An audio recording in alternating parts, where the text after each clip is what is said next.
वर्णिवेशरमणीयदर्शनं मन्दहासरुचिराननाम्बुजं पूजितं सुरनरोत्तमैर्मुदा धर्मनन्दनमहं विचिन्तये। असतो मा षड्गमय तमसो मा ज्योतिर्गमय मृत्युर्मा अमृतं गमयः। ओम शांति शांति शांति।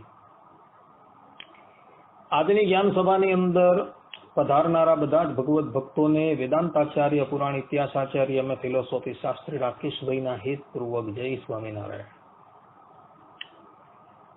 ગયા વખતની જ્ઞાન સભાની અંદર આપણે બધા શરણાગતિના જે 6 લક્ષણો આનુકૂલ્યસ્ય સંકલ્પઃ પ્રાતિકૂલ્યસ્ય વર્જનમ રક્ષિષ્યતિ ઇતિ વિશ્વાસો गोप्तृत्व वर्णम तथा आत्मनिक्षेप कार्पण्य षड्विधा शरणागति। आ शरणागतिना जे 6 लक्षणों जे छे तेनी वातो करता हता। तेमा प्रथम जे 3 लक्षणों आनुकूल्यस्य संकल्पः प्रातिकूल्यस्य वर्जनम रक्षिष्यति इति विश्वासो, आ 3 जे लक्षणों जे छे तेनी चर्चा आपणे विगतवार जोई। अने चतुर्थ लक्षण गोप्तृत्व वर्णम એટલે કે પ્રાર્થનાની અપેક્ષા એની આપણે વાત કરતા હતા। તો ગોપ્તૃત્વ વર્ણ એટલે કે પ્રાર્થનાની અપેક્ષા જે છે એ શરણાગતિનું એક અનિવાર્ય અંગ છે। પરબ્રહ્મ પરમાત્મા શ્રીમન નારાયણ એ પરમ ઉદાર છે, પરંતુ जो तेमनी प्रार्थना आ चेतन जीवात्मा न करे तो आ पोते ज उपायभूत थईने परम पुरुषार्थ क्यारेय पण आपता नथी भक्तो। एटले परब्रह्म परमात्मा जे छे ए जीवात्मानी पासे प्रार्थनानी अपेक्षा राखे छे अने राखे छे। जे मनुष्य जे वस्तुनी इच्छा करे तेना प्रदान में भगवाननो संकल्प तो छे ज। अर्थात के मनुष्य पोताना मननी अंदर जे पण कोई के इच्छा करतो होय ए इच्छानी पूर्ति करवा माटे भगवान जे छे ए सक्षम तो छे ज, परंतु ए जीवात्माना संकल्पनी एटले के प्रार्थनानी इच्छा भगवान राखे छे भक्त। अने प्रार्थनानी इच्छा राख्या बाद पोताना आश्रितनी बधी ज इच्छाओ जे छे ए भगवान जे छे ए पूर्ण करे छे। माटे प्रार्थनानी अत्यंत अपेक्षा छे ने छे भक्तो। એટલે શરણાગતે ભગવાનની પ્રાર્થના કરવી જ પડે। જો પ્રાર્થના ન કરે અને ભગવાન પોતાના આશ્રિતને પ્રાર્થના કર્યા વગર જ બધી વસ્તુ આપતા રહે તો લોક મર્યાદા જે છે તેનો ભંગ થઈ જાય। लोकनी अंदर पण एक कहेवत छे कि मांग्या विना माता पण पीरसता नथी भक्तो। माटे रक्षा प्रेक्षाम प्रतीक्षते एवं वचन जे छे ए शास्त्रोनी अंदर वर्ते छे। भगवान श्रीमन नारायण जे छे ए परिपूर्ण छे અને પરિપૂર્ણ હોવાથી જીવાત્મા થકી એમને બીજી કોઈ પણ અપેક્ષા નથી, પરંતુ મારી રક્ષા કરો એવી પ્રાર્થના માત્રની અપેક્ષા તો ભગવાન જે છે એ રાખે છે ને રાખે છે। માટે ભગવાનની પ્રાર્થના કરવી એ જરૂરી છે, એ સિદ્ધાંતવાદ છે ભક્તો। आ शरणागतिनो मार्ग छे भक्तो। अने शरणागतिना मार्गनी अंदर भगवान પોતાના આશ્રિતની પાસે પ્રાર્થનાની અપેક્ષા રાખે છે. સ્વતંત્ર ભક્તિ માર્ગ વાળા જે છે એ લોકો એવું વિચારે છે કે ભાઈ આપણે જો ભગવાનને કંઈક કહેશું અર્થાત કે પ્રાર્થના કરશું તો ભગવાનને એટલું કષ્ટ આવશે, એટલે એ લોકો બધા જે છે એ પ્રાર્થનાથી નિવૃત્ત થઈ જાય છે. પરંતુ શાસ્ત્રોની અંદર જે શરણાગતિ બતાવેલી છે એ શરણાગતિની અંદર ગોપ્તૃત્વ વર્ણ એટલે કે પ્રાર્થનાની અપેક્ષા ભગવાનને છે ને છે ભક્તો. માટે ભગવાનની પ્રાર્થના કરવી અને આ જ પક્ષ જે છે એ ભગવાન સ્વામિનારાયણે પણ માન્ય કરેલો છે.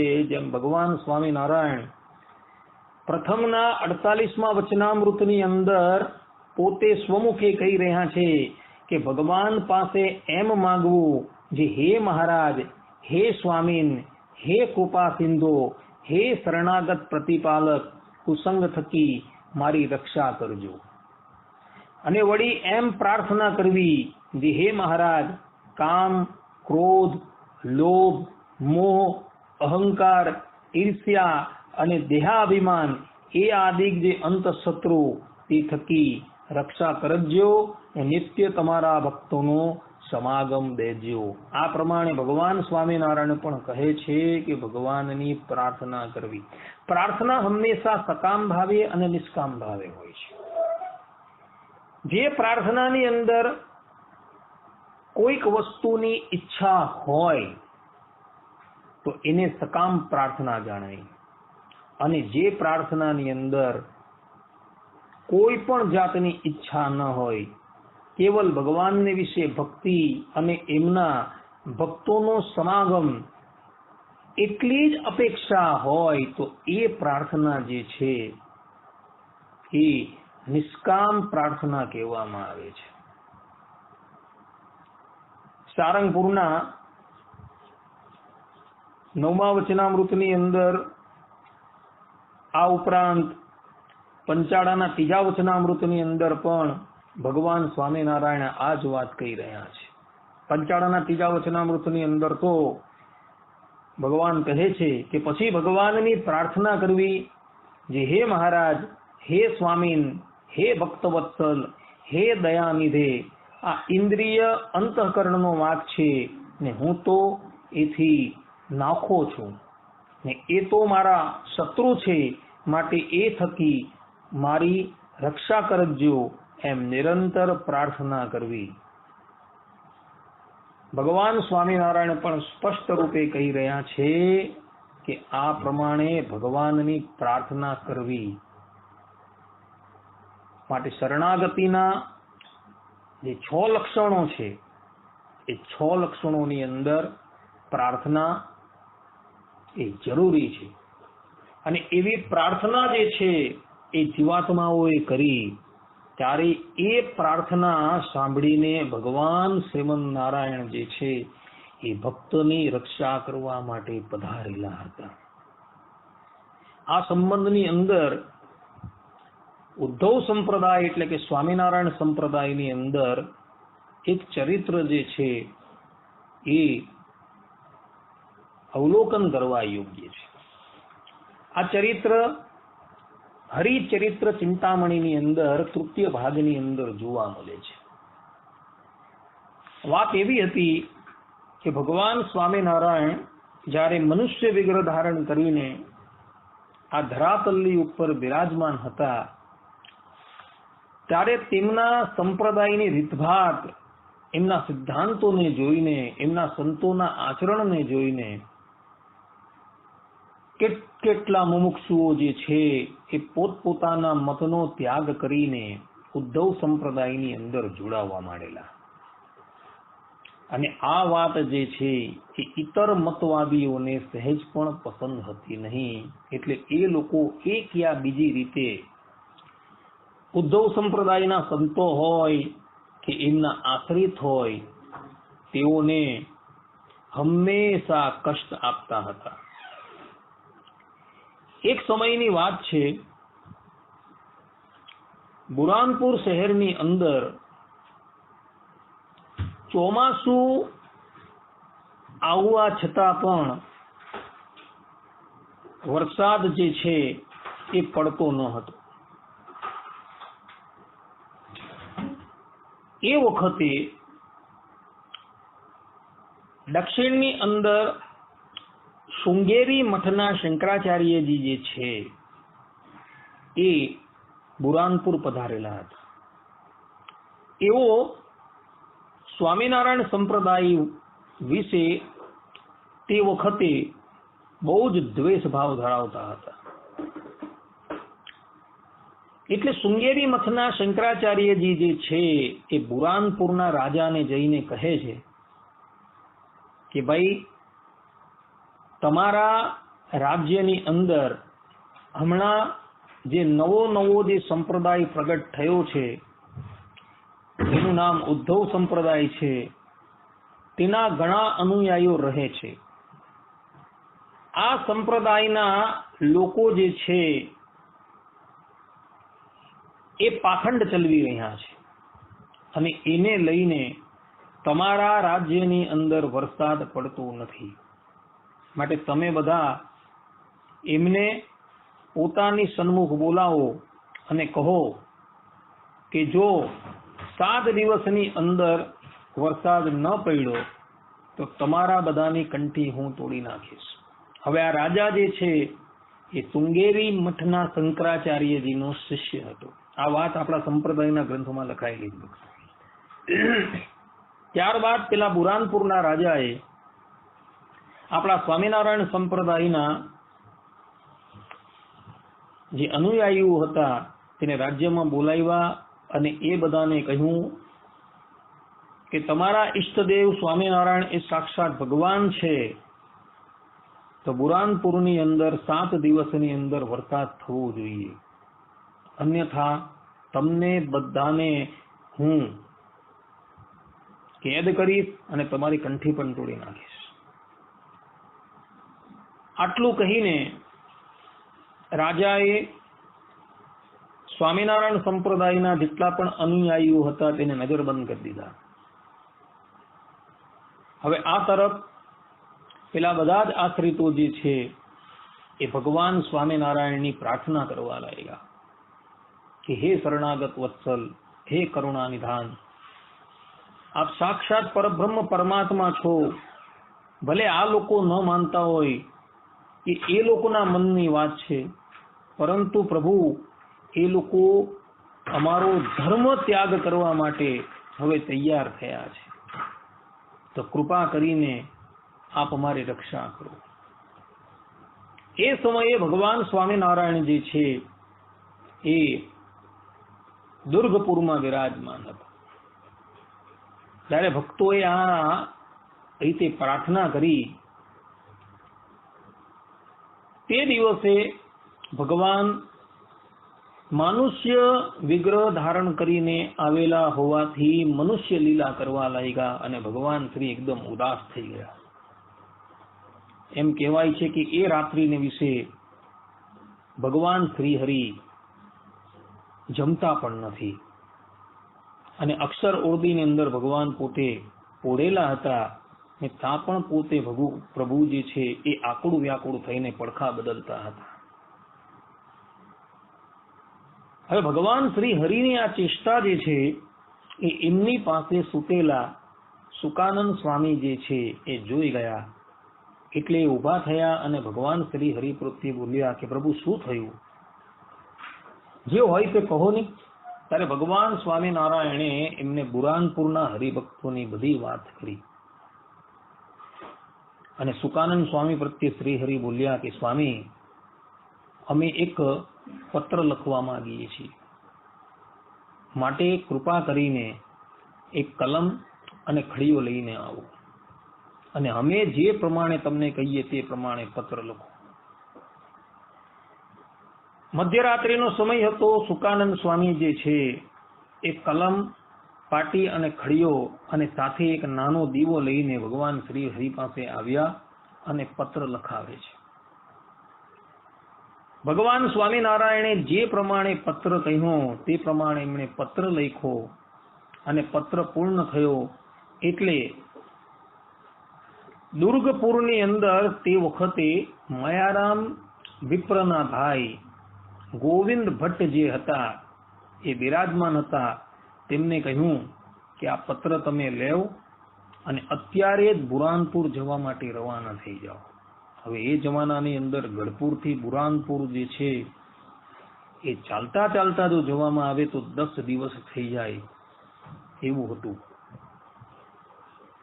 ગોવિંદ ભટ્ટજી ભગવાન શ્રી હરિનો પત્ર જે છે એ ગ્રહણ કરે છે અને એ જ રાત્રિએ ગઢપુરથી રવાના થઈ જાય છે અને ચાલતા ચાલતા ગઢપુરની બહાર આવી ઉન્મદ ગંગા નદી જે છે તેને ઓળંગીને સામે કાંઠે જાય છે. ત્યાં એક શિવાલય હોય છે. એ શિવાલયની અંદર જઈને ગોવિંદ ભટ્ટ જે હતા ને એ ત્યાં જઈને સૂઈ જાય છે. એમને એમ કે પ્રાતઃકાળ જ્યારે અજવાળું થશે ત્યારે હું ચાલવાનું શરૂ કરીશ એમ વિચારી એ શિવાલયની અંદર સૂઈ ગયા. પરંતુ પ્રાતઃકાળ થયું અને ગોવિંદ ભક્તના જ્યાં નેત્રો ઉગડાને ત્યારે એમણે જોયું કે ભાઈ અત્યારે હું દુર્ગપુરની અંદર નથી પરંતુ કોઈ બીજા જ શહેરની અંદર છું. આજુબાજુના રાહગીરોને બધાને પૂછ્યું કે ભાઈ આ કયું શહેર છે? ત્યારે બધાએ કહ્યું કે ભાઈ આ તો બુરાનપુર છે, આ સામે આવેલી તાપી નદી છે. ગોવિંદ ભટ્ટ જે હતા એ આશ્ચર્યચકિત થઈ ગયા કે હું બુરાનપુર કેવી રીતના આવી ગયું એકદમ. પછી એ પૂછતા પૂછતા પેલા જે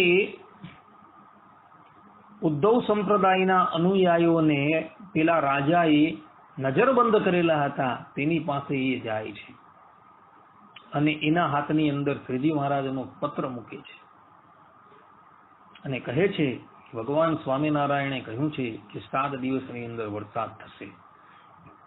આટલું કહી ગોવિંદ ભક્ત કહે છે કે હું તાપી નદીની અંદર સ્નાન કરીને આવું છું ને પછી તમને મળું છું.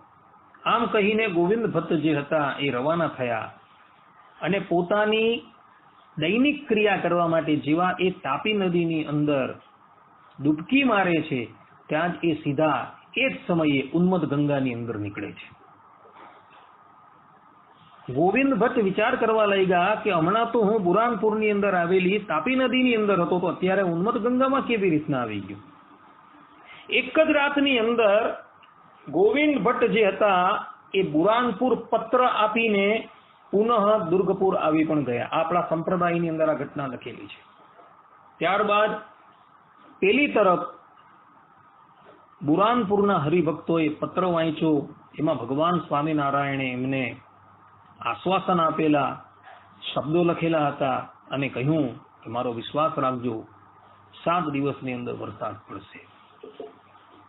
ભગવાન શ્રી હરિનો પત્ર જ્યારે એ લોકોએ વાંચ્યો ત્યારે એ લોકો બધા આનંદમાં આવી ગયા અને આ બાજુ કહેવાય છે કે 7 દિવસની અંદર નહીં, ત્રીજે જ દિવસે એટલો બધો વરસાદ પડ્યો કે તાપી નદીની અંદર પૂર આવી ગયું અને તાપી નદીના કિનારા પર પેલા શંકરાચાર્યજી આવેલા હતા અને પોતાના ડેરા અને તંબુ એને નાખેલા હતા. એ બધા ડેરા અને તંબુ જે છે નદીની અંદર તણાઈ ગયા અને શંકરાચાર્યજી જે છે ત્યાંથી પલાયન કરી ગયા.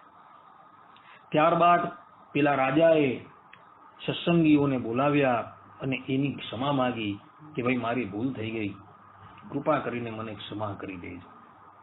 સત્સંગી લોકો હતા એ બહુ ઉદાર વૃત્તિના હતા, તેમને રાજાના અપરાધોને ક્ષમા કરી દીધા. કહેવાનું તાત્પર્ય એ છે કે અહીં પણ બુરાનપુરના હરિભક્તોએ જ્યારે ભગવાન શ્રી હરિની પ્રાર્થના કરી તો એ પ્રાર્થનાને સાંભળીને ભગવાન સ્વામિનારાયણ એમની રક્ષા કરવા માટે તત્પર થયા હતા. ભક્તો માટે શરણાગત જે ભગવદ ભક્ત છે એ ગમે એટલી વિપત્તિની અંદર આવે ત્યારે એણે ભગવાનની પ્રાર્થના કરવી જો જીવાત્મા પ્રાર્થના કરશે તો જ એ ભગવાન જે છે એ તમારી સહાયતા કરવા માટે પહોંચશે, ત્યાં લગીને ભગવાન પહોંચવાના નથી. નાજા જોગિયાના ચરિત્રની અંદર પણ આપણે જોયું કે ભગવાન શ્રી હરિની પ્રાર્થના કરી તો એ ભોયરા ગામની અંદર વાજસુ ખાચર થકી એ નાજા જોગિયાની રક્ષા કરવા માટે ભગવાન શ્રી હરિ વધારેલા હતા. ગજેન્દ્રએ પણ પ્રાર્થના કરી, દ્રૌપદીજીએ પણ પ્રાર્થના કરી. તો પ્રાર્થના કરી ત્યારબાદ ભગવાન શ્રી હરિ જે છે એ એમની રક્ષા કરવા માટે વધારેલા હતા. એટલે શરણાગત ભગવદ ભક્ત જે છે એને ભગવાનની પ્રાર્થના કરવી તો જ ભગવાન છે એ એની રક્ષા કરવા માટે પધારવાના છે. ભગવાન શ્રી હરિ પોતાના આશ્રિત માટે બધું જ કરવા માટે તૈયાર છે, પરંતુ ભગવાન જે છે એ પોતાના આશ્રિત થકી પ્રાર્થનાની અપેક્ષા રાખે છે ને રાખે છે. માટે શરણાગત ભગવદ ભક્તએ ભગવાનની પ્રાર્થના કરવી આ સિદ્ધાંત વાત છે. આટલું કહીને હું મારી વાણીને વિરામ આપું છું. અહીં શરણાગતિનું જે ચતુર્થ અંગ જે કહેવામાં આવે ગોપ્તૃત્વ વર્ણન, અર્થાત કે પ્રાર્થનાની અપેક્ષા, એ પૂર્ણ થાય છે.